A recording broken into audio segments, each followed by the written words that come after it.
Indikatornya itu menyimpulkan struktur dan ciri kebahasan teks laporan percobaan. Kedua itu menyajikan kompetensi teks laporan percobaan secara jujur dan cermat.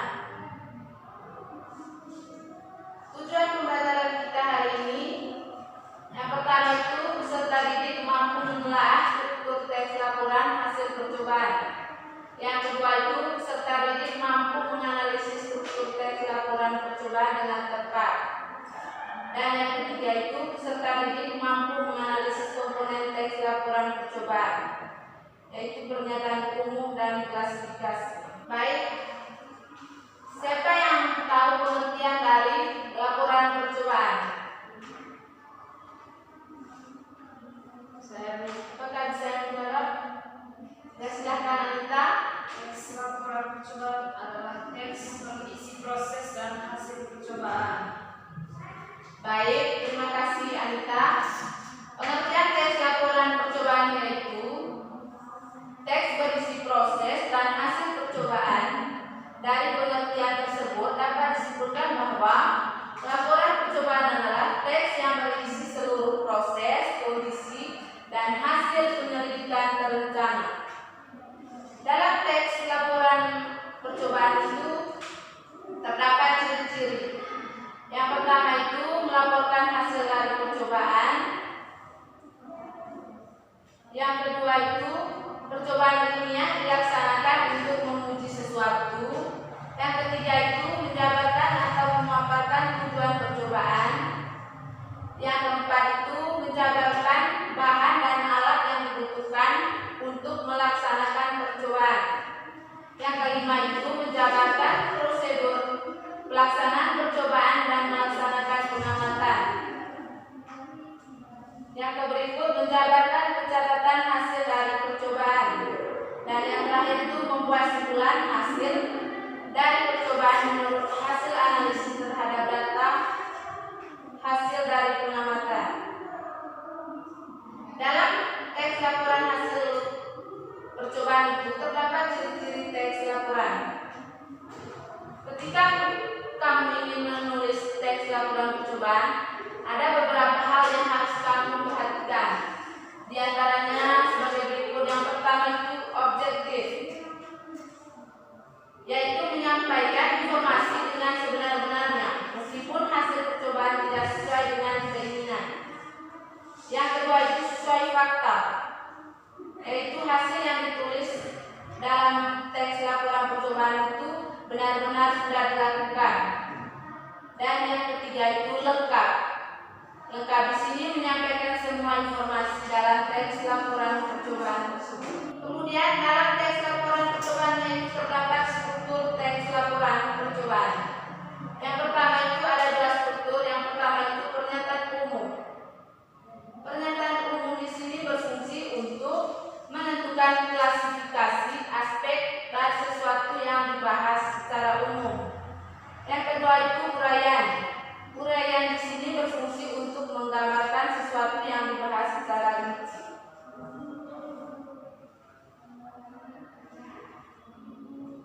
Dalam teks laporan hasil percobaan itu ada model.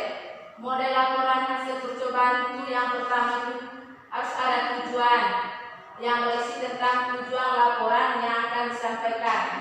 Yang kedua itu kajian teori, berisi tentang teori-teori atau ilmu pengetahuan yang akan dilaporkan. Yang ketiga itu alat dan bahan, berisi tentang alat dan bahan yang akan dibutuhkan. Yang keempat itu prosedur atau langkah-langkah, berisi tentang cara kerja laporan yang akan disampaikan. Yang kelima itu hasil pengamatan, yang berisi tentang gambaran objek yang diamati secara rinci. Yang keenam itu pembahasan, berisi hasil pengamatan atau penelitian yang merupakan isi bagian penting dari teks laporan. Yang ketujuh itu simpulan, berisi penalaran terhadap sebuah informasi yang diperoleh dari kegiatan percobaan maupun kegiatan percobaan itu sendiri. Dan yang terakhir itu daftar pustaka berupa buku-buku atau sumber informasi informasi yang digunakan dalam penelitian laporan percobaan. Dalam laporan percobaan itu memiliki tujuan sekaligus fungsi. Yang pertama itu sarana untuk mendokumentasikan hasil kegiatan observasi. Yang kedua itu menyusun secara sistematis inovatif terbaru dengan teknik atau cara yang belum dilakukan pada percobaan sebelumnya. Yang ketiga itu memperlihatkan lebih jelas fakta objektif dalam sebuah percobaan. Dan yang terakhir itu menambah dan memperkaya pengetahuan.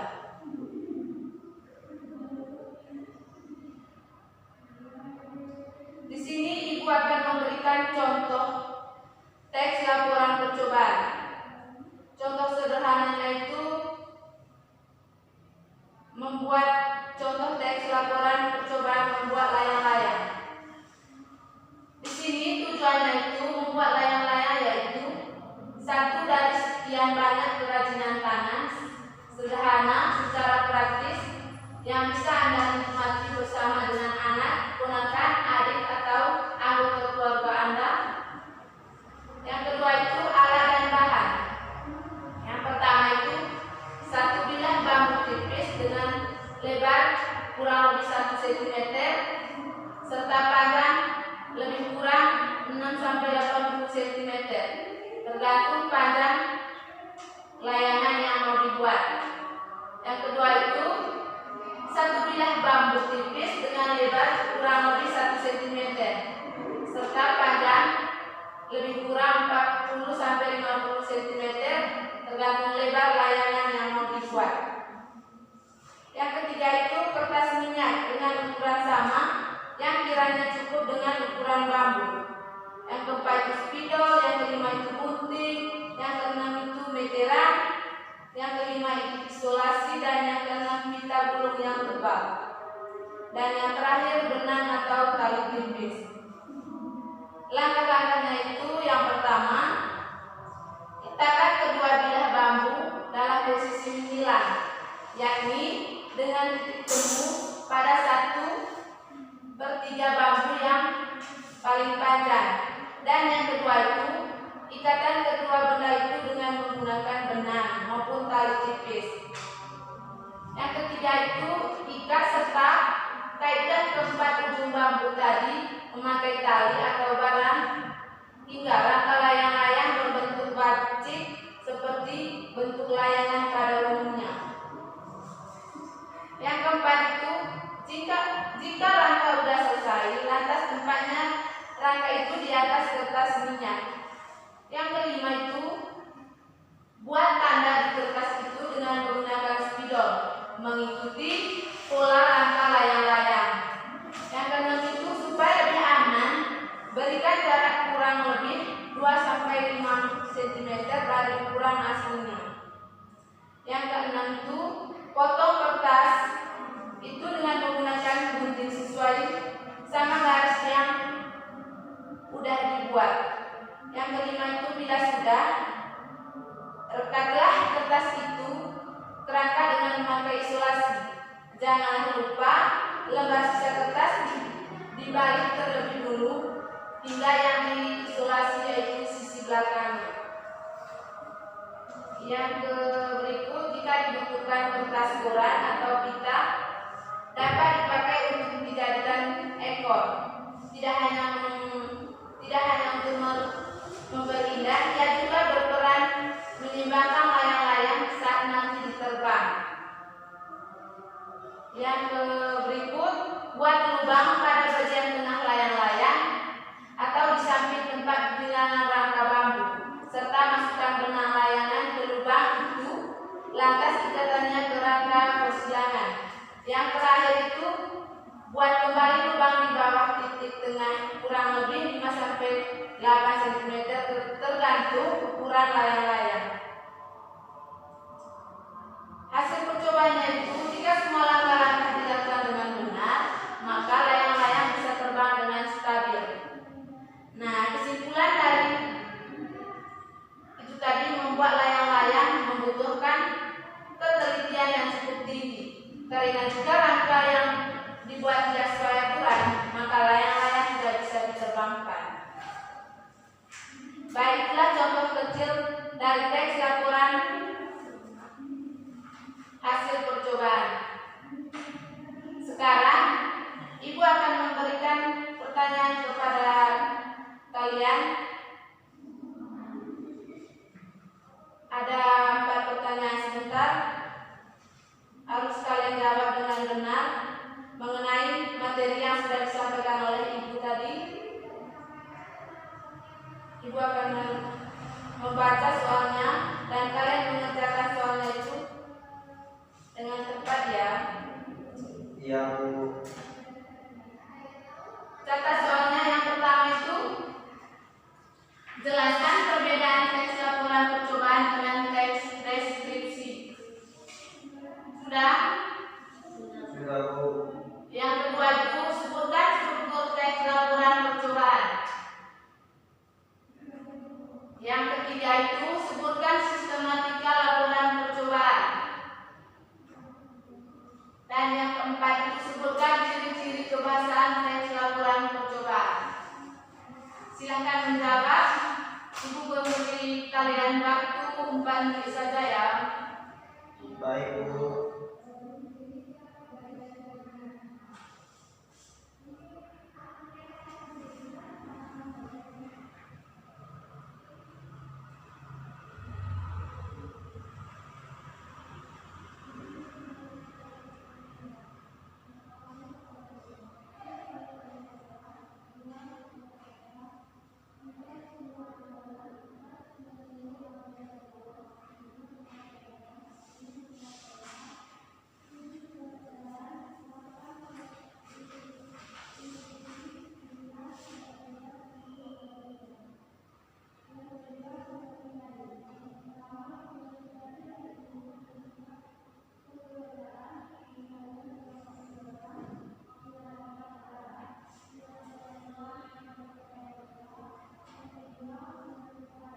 Sudah, Bu.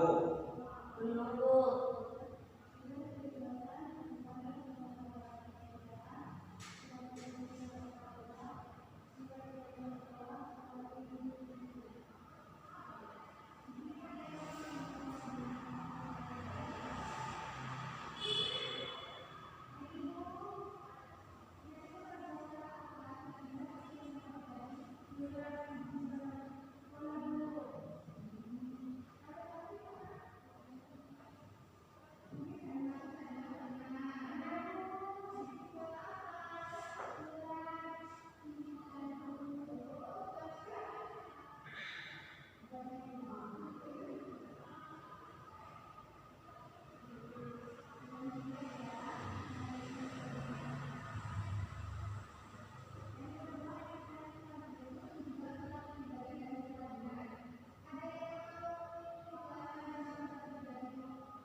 Sudah, Bu.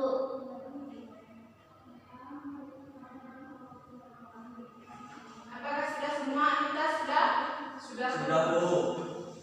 Baik, soal yang pertama yang tadi jelaskan perbedaan teks laporan percobaan dengan teks deskripsi. Siapa yang bisa menjawab soal nomor 1? Saya, Bu.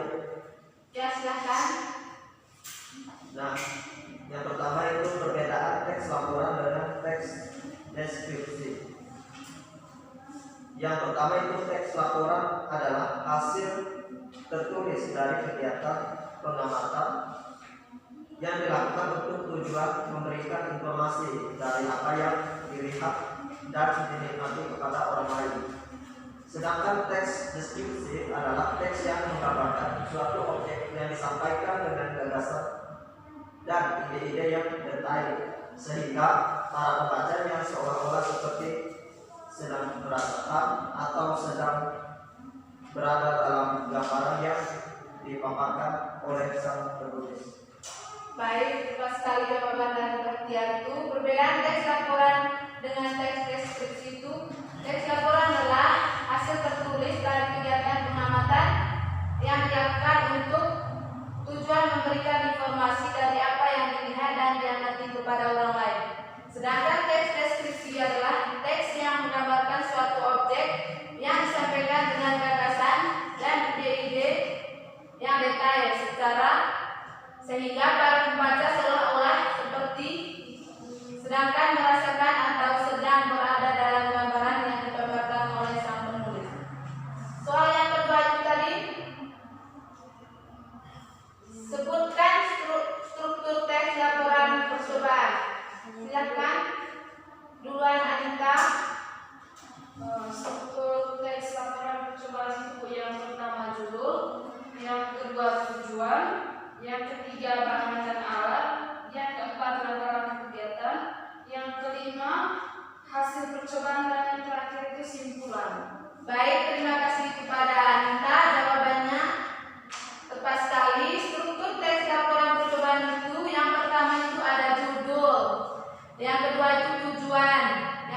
ketiga itu pertanyaannya, sebutkan sistematika laporan percobaan. Silakan Fani menjawab pertanyaan nomor 3. Sistematika laporan percobaan. Yang pertama Bu, judul percobaan. Yang kedua, tujuan percobaan. Yang ketiga, kajian teori. Yang keempat, alat dan bahan. Yang kelima, prosedur kerja. Yang keenam, hasil pengetara. Baik, sistematika laporan percobaan itu yang pertama itu judul percobaan. Yang kedua itu tujuan percobaannya itu harus jelas. Yang ketiga itu kajian teorinya juga harus jelas. Dan yang keempat alat dan bahan.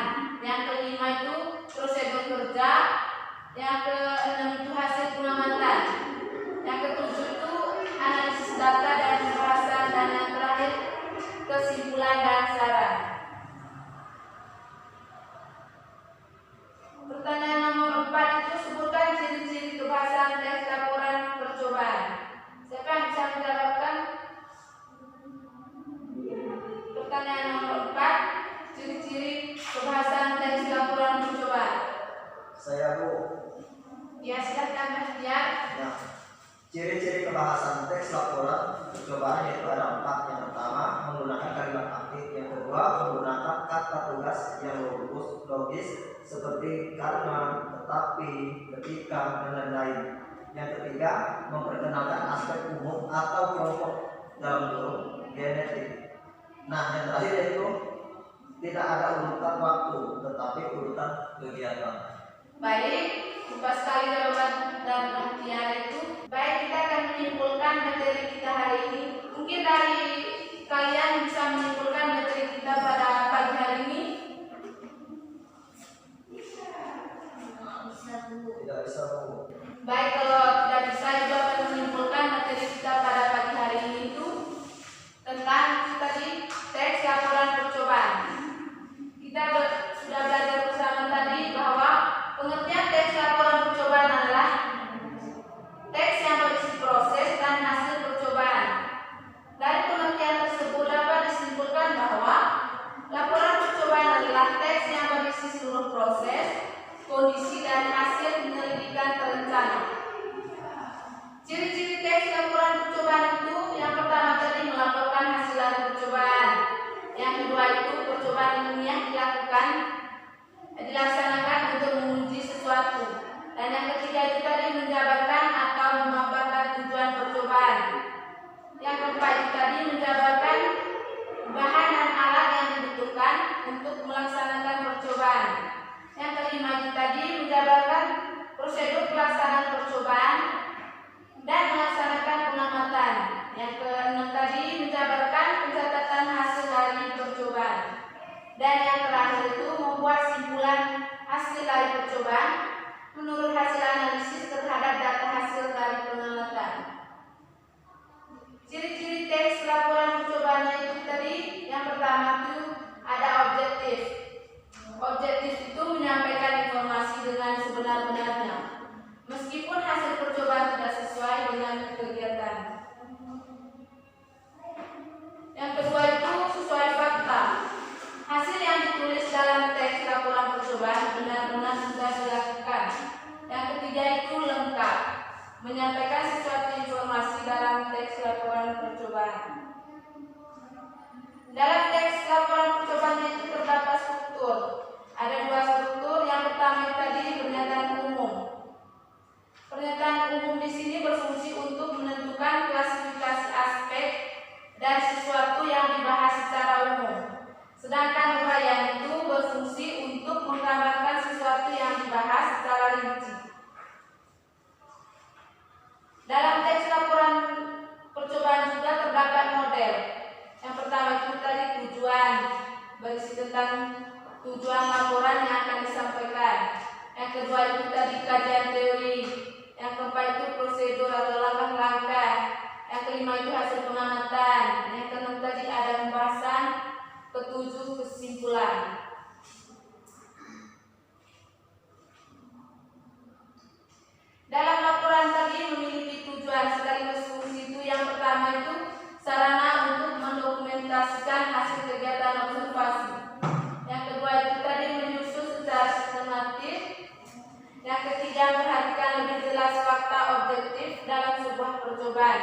Dan yang terakhir, menambah dan memperkaya pengetahuan. Baik, itu saja penyimpulan materi kita hari ini. Baik, manfaat pembelajaran materi ini pada hari ini itu yang pertama itu untuk menambahkan wawasan tentang teks laporan hasil percobaan.